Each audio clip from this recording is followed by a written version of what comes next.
All right, today we're going to dive into a short, but honestly, really powerful parable. It's all about knowledge, growth, and this surprising idea that you can have too much of a good thing. This is a story of why wisdom, if you just hoard it and never share it, can actually become a crushing weight. So let's just start right there with that question. It sounds pretty simple, right? But really think about it. Can you have too much happiness? Too much success? Well, in our story, the question is, can you have too much wisdom? This parable makes the case that, yeah, you absolutely can. And the solution? Well, it's probably not what you'd expect. So our story kicks off in a place of deep isolation, which, is where a lot of these quests for wisdom seem to start. We meet our protagonist, Zarathustra. He's totally removed himself from the world to go live alone on a silent mountain. And listen, he wasn't just there for a weekend getaway. Zarathustra spent a full decade up there. 10 years, just breathing clean air, soaking up the sunlight, and thinking. That's it. Just absorbing and reflecting. And for a long, long time, it was amazing. The parable says his soul became fast and still, like a mountain lake at dawn. I mean, can you picture that? He found this incredible peace, this profound understanding that most of us can only dream of. So yeah, the whole solitude thing, it was definitely working. But after all those years of just blissfully accumulating knowledge, something started to shift inside him. The very wisdom he had worked so hard to get, well, it began to press down on him. A major turning point was coming. And this, right here, perfectly captures that internal flip. What once felt like this precious treasure he had to protect and hoard now felt like this enormous, heavy burden he was forced to carry around. The knowledge itself hadn't changed, but his relationship to it, it had done a complete 180. This wasn't just some abstract idea for him. It was a physical feeling. He says it himself. I have become heavy. I am weary of my own abundance. Just imagine that for a second. Being physically exhausted by having too much insight, too much understanding. Wow. So, what do you do with a feeling like that? How do you even begin to process it?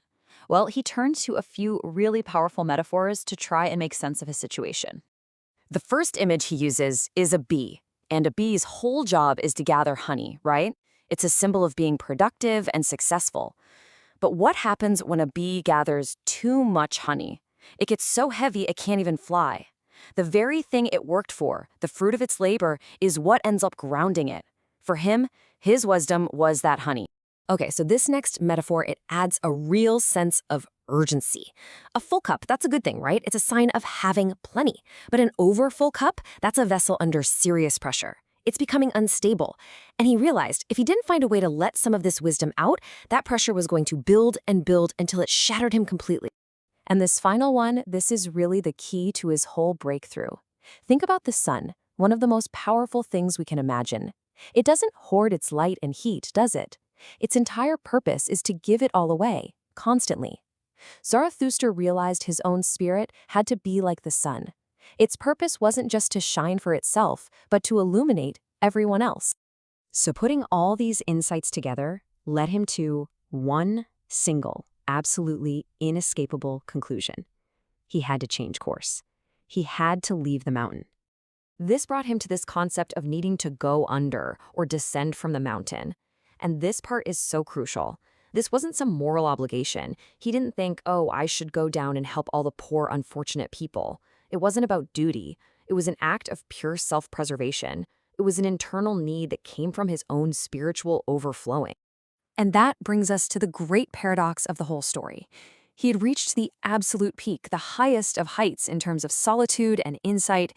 But to keep from stagnating, to literally save himself from rotting up there on the summit, he had to go back to the depths, back to the messy world of people. To rise any higher, he first had to go down and become empty again.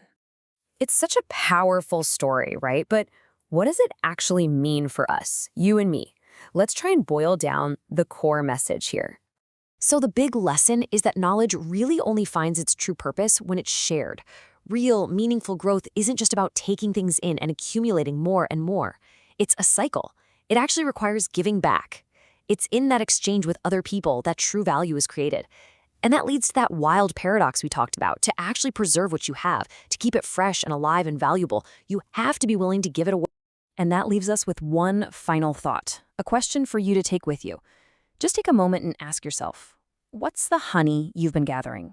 What skill, what idea, what little piece of wisdom have you been collecting that's maybe starting to feel just a little bit heavy?